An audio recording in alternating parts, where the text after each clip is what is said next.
The Forgotten Guardian. The artifact had rejected 12,973 different alien species over the millennia. It sat in the center of a vast chamber on the abandoned planet Nexus VI, a planet whose original inhabitants had vanished so long ago that even the oldest spacefaring civilizations had no record of them. The artifact, a suit of armor that seemed to be made of liquid metal that constantly shifted between deep blue and silver, floated above a pedestal of black stone. Around it, the skeletal remains of those who had tried to claim it lay scattered across the floor.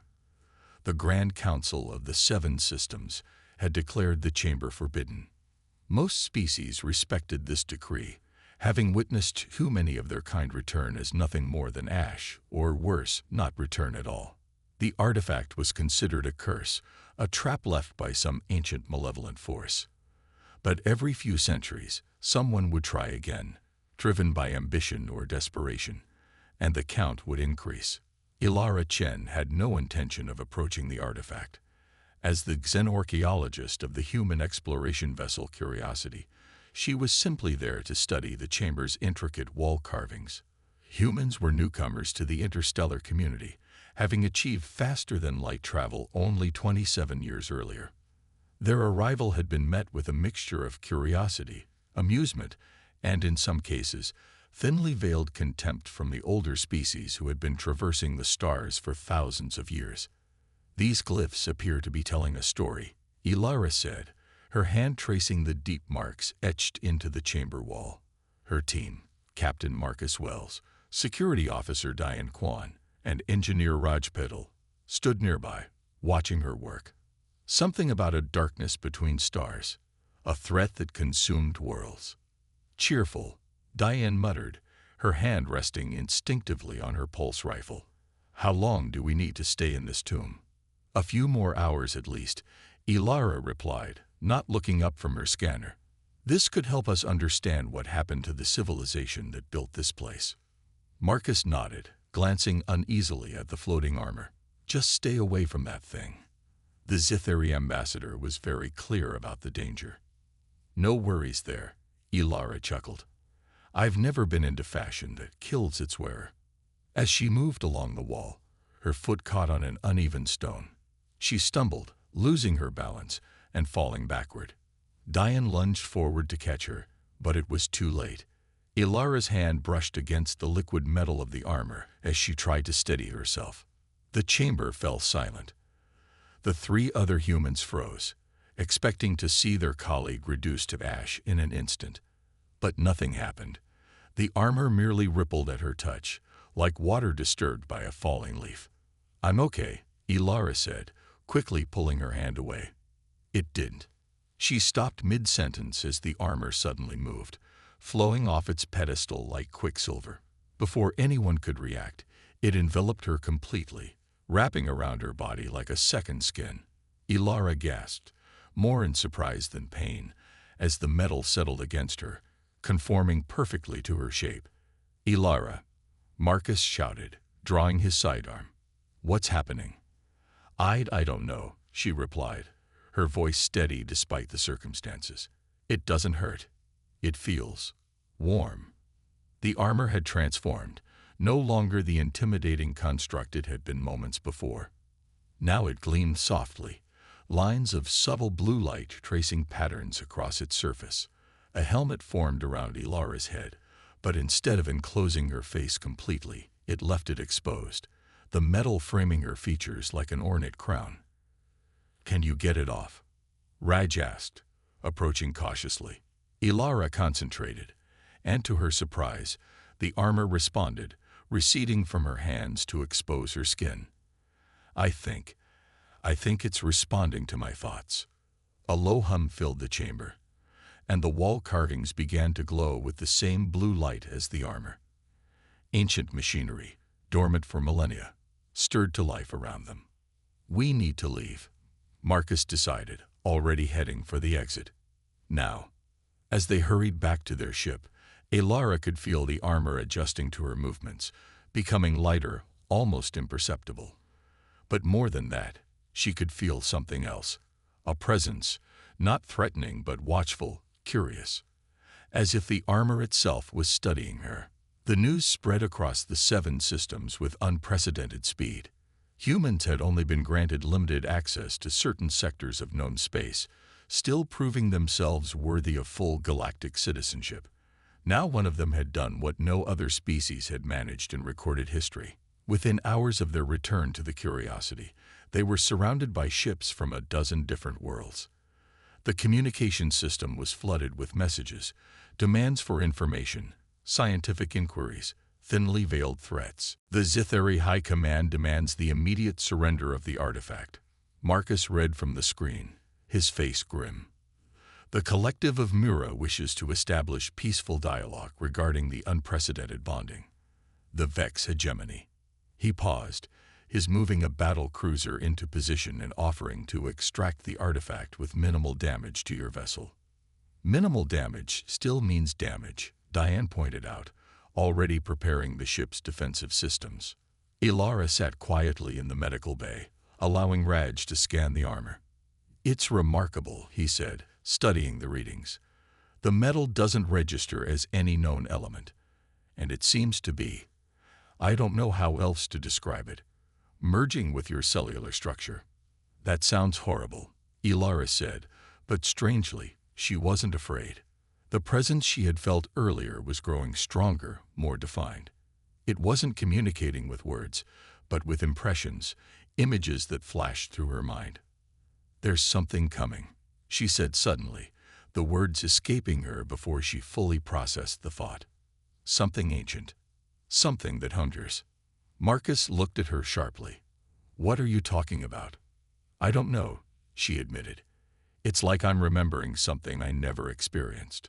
A war fought long ago, against an enemy that hides in the spaces between stars." Before Marcus could respond, the ship shuddered violently. Diane's voice came over the comm system. "We've got company." Unknown configuration, definitely not 7 systems design. They rushed to the bridge, where the main screen showed a massive vessel approaching. Its hull was black, seeming to absorb light rather than reflect it, with jagged protrusions that gave it the appearance of a monstrous thorn. Smaller ships deployed from its sides, heading directly toward the Curiosity. "They're not responding to hails," Diane reported, fingers flying over the tactical console. "But they're broadcasting something on all frequencies." She activated the receiver, and a voice filled the bridge, a voice that seemed to scrape against the mind, painful to hear. "Return what was taken. The Guardian must not awaken. The cycle must complete."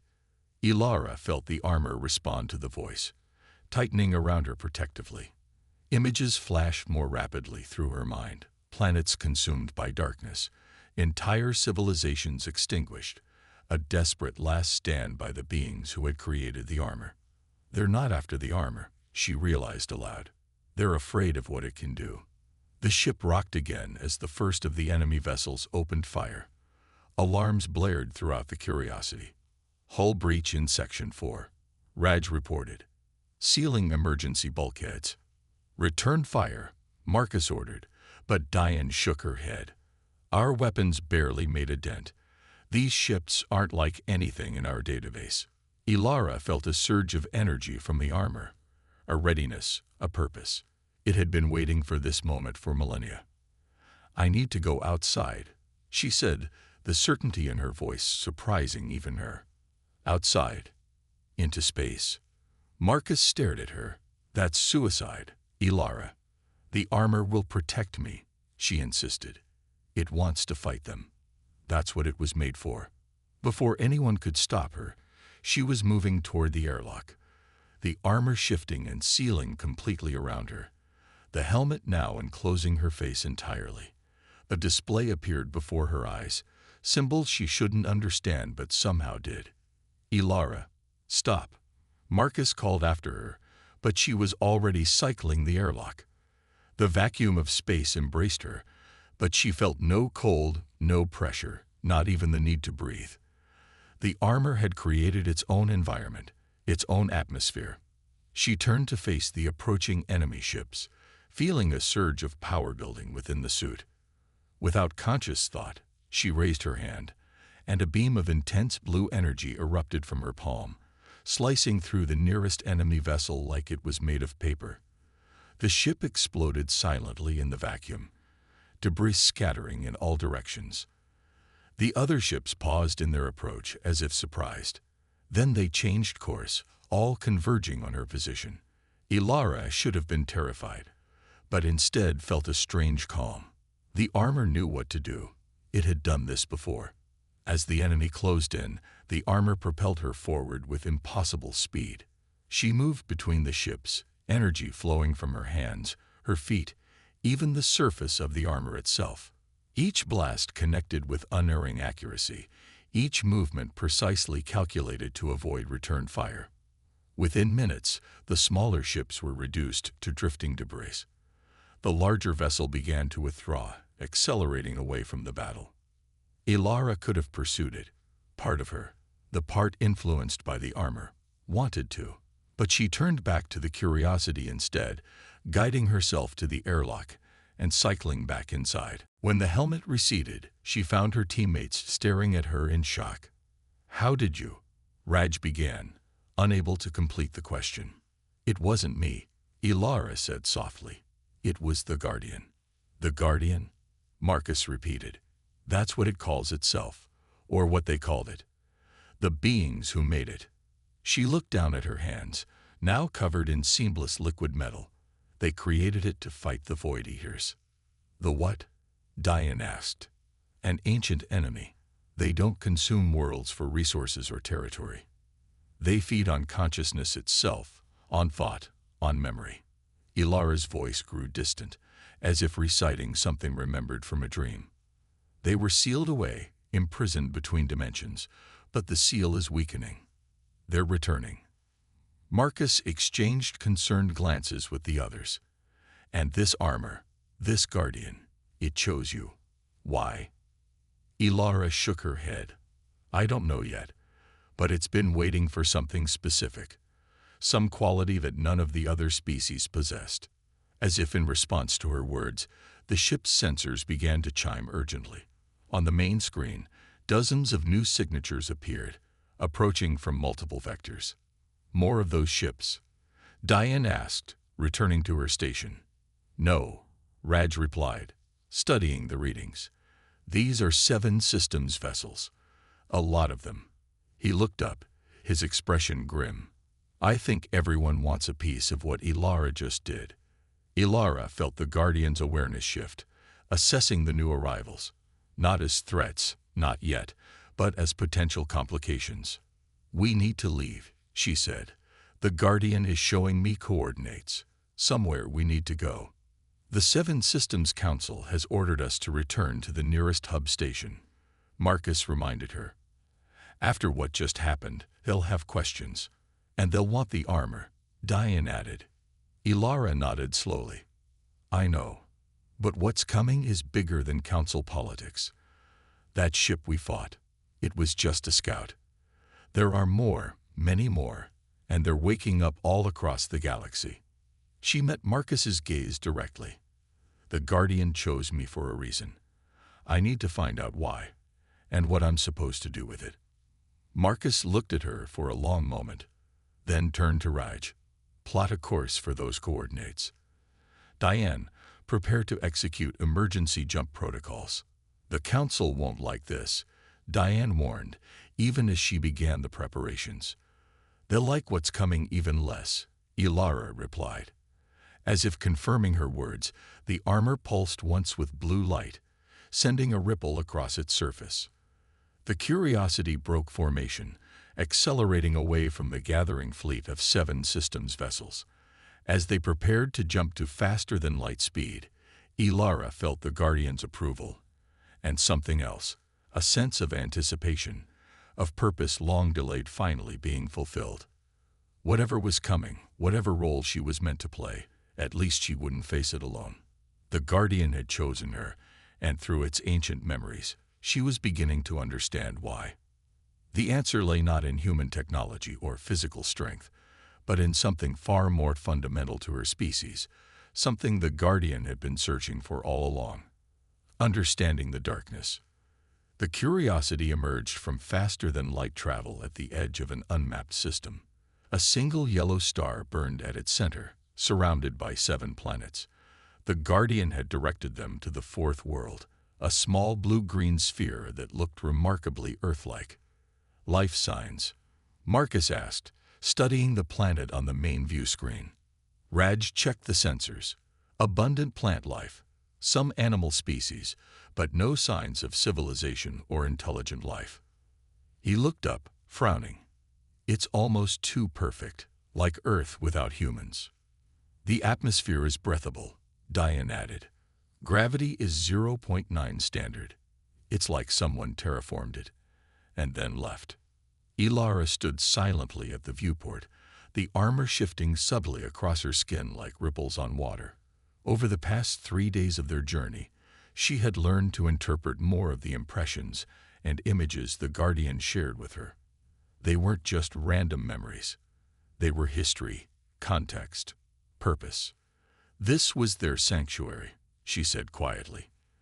The last refuge of the beings who created the Guardian. They called themselves the Shapers. What happened to them? Marcus asked, moving to stand beside her. They sacrificed themselves. Ilara's voice held a tinge of sadness. The final battle against the Void Eaters cost them everything. They poured their remaining strength into creating the Guardians and sealing the enemy away. Guardians, plural. Diane asked sharply. There are more of these armors. Ilara nodded. 7 in total, hidden across the galaxy, each containing a fragment of the Shaper's collective consciousness, each waiting for the right bearer. She looked down at her hands, now covered in a thin layer of liquid metal. Mine was the first to awaken. Marcus was quiet for a moment, processing this information. And the coordinates it gave us. This planet. What are we supposed to find here? Answers, Ilara replied simply. And a way to contact the other Guardians. The landing party consisted of all 4 crew members, with the unknown threat of the Void Eaters lurking. No one felt comfortable staying behind on the ship. As they descended to the planet's surface, Ilara felt the Guardian becoming more active, more alert. It was recognizing this place, remembering. They landed in a vast meadow of silver-blue grass that rippled like water in the gentle breeze. In the distance, crystal formations jutted from the ground, catching the sunlight and scattering it in dazzling rainbows. Beyond them rose mountains of deep purple stone, their peaks disappearing into the clouds. It's beautiful, Raj whispered, his scientific detachment momentarily forgotten.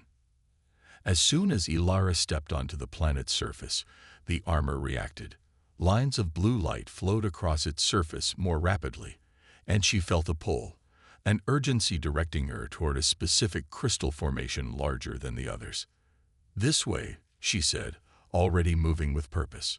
The crystal stood nearly 30 meters tall, its surface perfectly smooth and clear. As they approached, Ilara could see that it wasn't solid. Within its transparent walls was a chamber, and inside that chamber was what appeared to be a control console of some kind. How do we get in? Diane asked, circling the crystal and finding no obvious entrance. In response, Ilara placed her hand against the crystal's surface. The liquid metal of the Guardian flowed from her palm, spreading across the crystal like veins of quicksilver. Where it touched, the crystal seemed to melt away, creating an opening just large enough for them to enter one by one. Inside, the air was cool and still. The control console, if that's what it was, consisted of a curved panel floating above the ground, with no visible buttons or interfaces. It was made of the same liquid metal as the Guardian, constantly shifting and flowing. What now? Marcus asked, his voice hushed in the quiet chamber. Ilara approached the console without hesitation. Now we learn the truth. She placed both hands on the flowing metal, and instantly, the Guardian armor merged with it. The entire chamber came alive with light. Not just blue now, but every color imaginable, swirling around them like a living aurora. Images began to form in the air. Stars, planets, galaxies. And then came the Void Eaters. They were unlike anything the humans had ever seen or imagined. Not creatures, not ships, but something in between. Vast shadows with edges like broken glass, moving through space by tearing holes in reality itself. Where they passed, stars dimmed and planets withered. "They are ancient," Ilara narrated, her voice taking on a strange resonance as the Guardian shared knowledge through her. "As old as the universe itself. They existed in the spaces between realities, feeding on the darkness between stars. But as intelligent life evolved across the galaxy, they sensed a new source of energy, consciousness itself. The images shifted, showing hundreds of worlds falling to the Void Eaters, entire civilizations disappearing in moments, consumed not just physically but mentally, their very thoughts and memories absorbed. The Shapers were the first to successfully fight back," Ilara continued. "They discovered that the Void Eaters, for all their power, had a weakness. They couldn't comprehend certain aspects of consciousness, particularly empathy, compassion, self-sacrifice. These concepts were like poison to them." The display showed the Shapers, tall, elegant beings with 4 arms and crystalline skin that resembled the formations outside, building the Guardians. Each armor was forged from a material they called memory metal, infused with the combined consciousness of thousands of volunteers who gave their lives to create a weapon that could harm the Void Eaters. The Guardians were designed to amplify these toxic concepts, Ilara explained, to project empathy as a weapon, to turn understanding into a shield. But they needed bearers with the right kind of minds that naturally possessed strong capacities for these concepts. "Humans," Raj breathed, understanding dawning. "That's why it chose you. We're not the strongest species or the most advanced, but humans have an unusual capacity for empathy," Ilara finished. "The ability to understand others, to imagine ourselves in their place. The Shapers saw this quality in early humans, long before we developed technology. They knew we would eventually reach the stars, and they hoped we would arrive in time." "In time for what?" Diane asked, though her expression suggested she already feared the answer. The images shifted again, showing the great seal the Shapers had created to trap the Void Eaters between dimensions. It was failing. Cracks were spreading across it like fractures in ice, and through those cracks, the shadows were beginning to seep back into the galaxy. "The 7 systems don't know what they're facing," Marcus realized. "That's why everyone wants the Guardian. They sense its power, but they don't understand its purpose." Ilara nodded grimly. "And the ship that attacked us was just the beginning.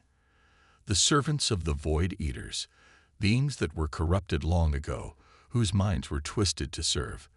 They're already here, preparing the way for their master's return." The display suddenly shifted, showing real-time images of space around the planet.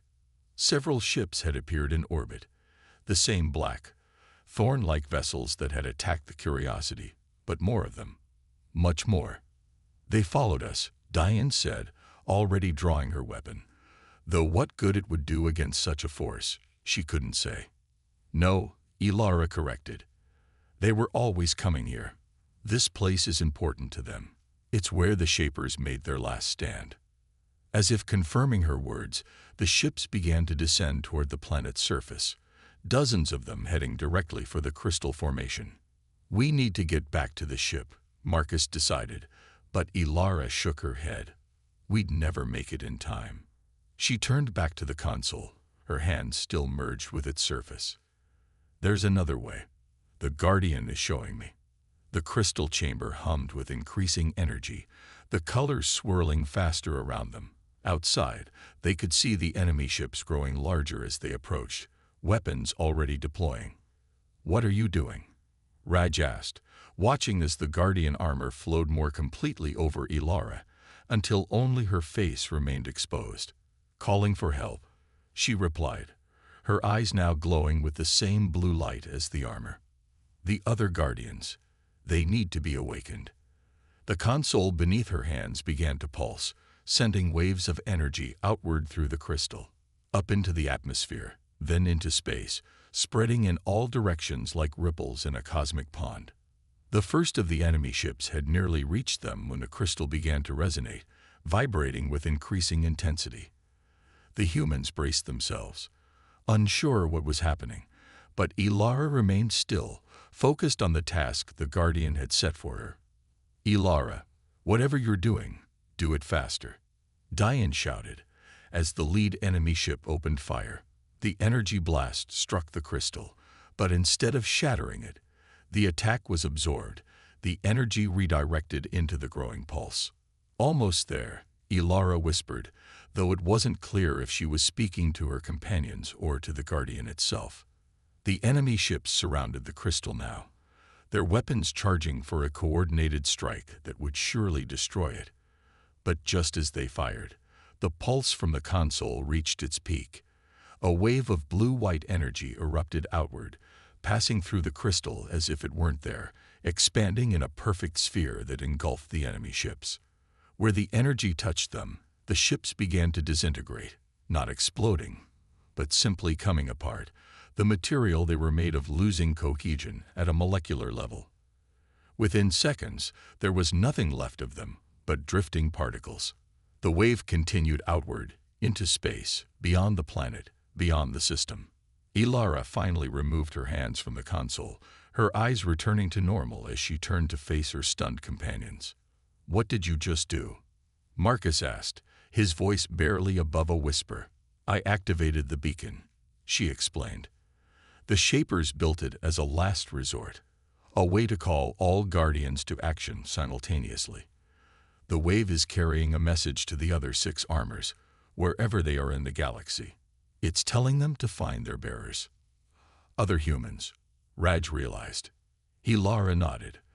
"The wave also disrupted the Void Eater's servants. Not permanently, but it will buy us time."